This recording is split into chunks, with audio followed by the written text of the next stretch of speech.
Kasi madalas ngayon na may mga nagtatanong sa akin at nagpapalegit, no? Tinatanong kung legit ba tong company na to kasi ipapasalo nila yung sasakyan.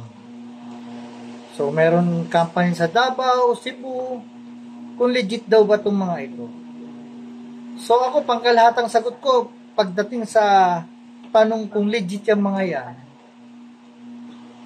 maaring legit sila na nagkumukuha ng pasalo.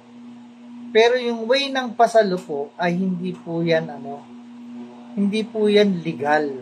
Nagiging legit sila kasi kumukuha din ng kumukuha din ng permit yan eh. Baka dyan, may mga DTI pa yan, may mga business permit pa yan, di ba?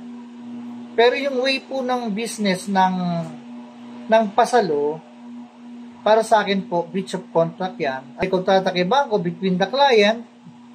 Ngayon, sinisira na ng kliyente yung kanyang kontrata kay bangko at pag yan binenta ng pasalo.